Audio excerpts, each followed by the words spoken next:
जी कृष्ण जी, आज कलानौर के अंदर एक कार्यक्रम किया गया है जिसमें अधिकार बचाओ सम्मान बचाओ टाइप जो आपके ने आज एक जो नारा भी दिया है और उसके ऊपर आज वक्तव्य भी रहा है विशेष रूप से समाज को किस प्रकार से उसको उठाया जाए।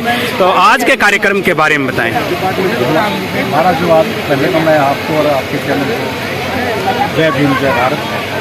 हमारा मेन उद्देश्य है जो हमारा अधिकार हमारा हक सम्मान हमारी ना हमारे पास अधिकार रहा ना हमारे पास, क्योंकि हमारा दुबला कुचला समाज है, इसके पास ना नौकरियां हैं ना कोई बिजनेस है, कुछ भी नहीं है। तो जिस दिन हमारा पूर्ण आरक्षण लागू हो जाए, रोस्टर प्रणाली लागू हो जाएगी, उस दिन मेरा समाज भी ऊंचा उठेगा, मेरे समाज का मान सम्मान भी बढ़ेगा और हमारा हक भी बढ़ेगा। किस प्रकार से समाज का उत्थान कर सकते हैं हम समाज का पूर्ण तरह हमारा रोस्टर प्रणाली आरक्षण लागू हो जाए, हमारे समाज का अपने आप उत्थान।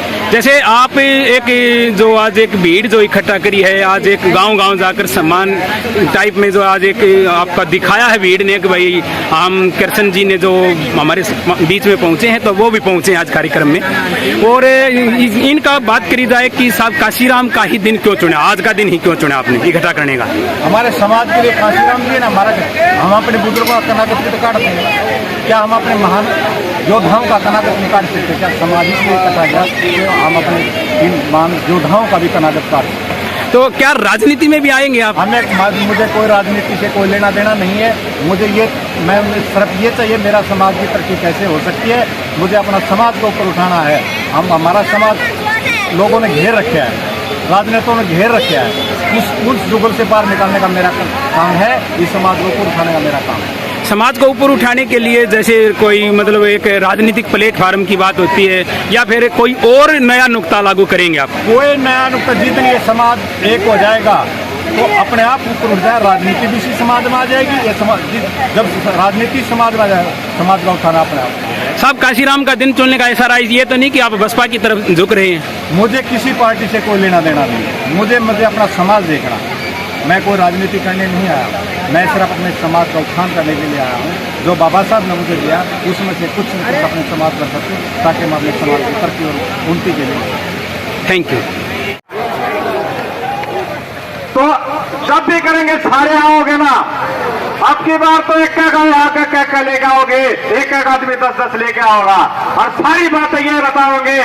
कुछ लोग कहते हैं कि राजनीति कर रहे हैं, राजनीति नहीं कर रहे, हम अपने समाज को जोड़ने का काम कर रहे हैं, हम अपने समाज को चांद पर चढ़ाने का काम कर रहे हैं, हम अपने समाज को नीचे दरी बिछाने का काम नहीं करें, हम लोगों से दरी बिछाने का काम करेंगे।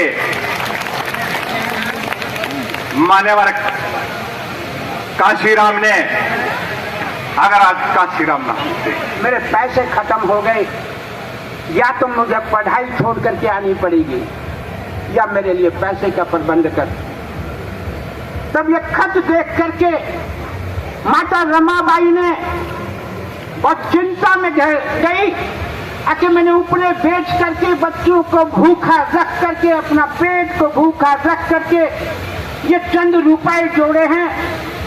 और परेशान समय बाबा साहब डॉक्टर अम्बेडकर की बेटी जिनका नाम इंदू था, वो इंदू बीमार भी थी। तब रमाबाई ने सोचा कि मैं बाबा साहब को यदि पैसे नहीं भेजूंगी तो वो अपनी पढ़ाई अधूरी छोड़ करके वापस आ जाएंगे। यदि वापस आ गए तो वो अपने काम को, इस अधूरे काम को, इस समाज की गुलामी को मुक्त दिलाने में बाधा आएगी। और यदि मैं पैसे वहां भेज देती हूँ तो बेटी इंदू दवाई के अभाव में मौत के आगोश में जाएगी। तो मेरी माताओं, बहनों और मेरे बुजुर्गों, नौजवान साथियों, माता रमाबाई ने यह फैसला किया कि मैं ये पैसे बाबा साहब डॉक्टर अम्बेडकर के पास पढ़ाई के लिए भेजूंगी, चाहे मेरी बेटी हिंदू मौत के आगोश में चली जाए।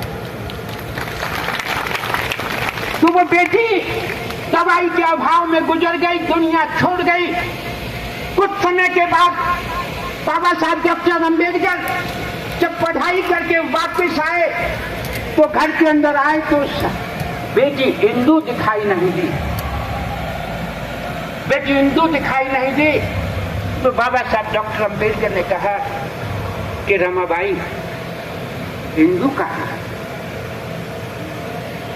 तो गला भर गया और रो करके कहा कि बाबा साहब हिंदू दवाई के अभाव में दुनिया छोड़ गई।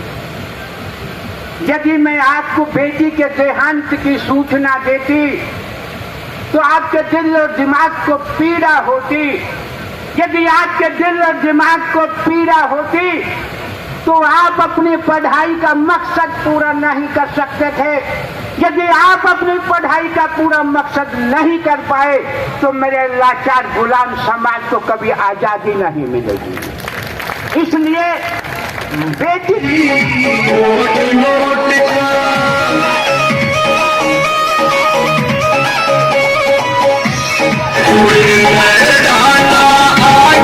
एक अनाउंसमेंट आपके बीच में और करना चाहूंगा। 14 अक्टूबर का धम्म प्रोग्राम है, धम्म यात्रा निकाली जाएगी रोहतक में। तो शाम को 5 बजे का समय है, डॉक्टर अंबेडकर चौक से लेकर के महर्षि वाल्मीकि चौक तक का। तो जितने भी साथी हैं ज्यादा से ज्यादा संख्या में वहां पहुंचने का प्रयास करें। और इसके साथ ही इस प्रोग्राम को सफल बनाने वाले, एक सेकंड साथी, इस प्रोग्राम को सफल बनाने वाले दिन रात इस प्रोग्राम को सफल बनाने के लिए अपने घर परिवार को छोड़ करके, अपनी दिहाड़ी मजदूरी को छोड़ करके इस प्रोग्राम के लिए मेहनत करने वाले बहुत ही सम्मानित राज्य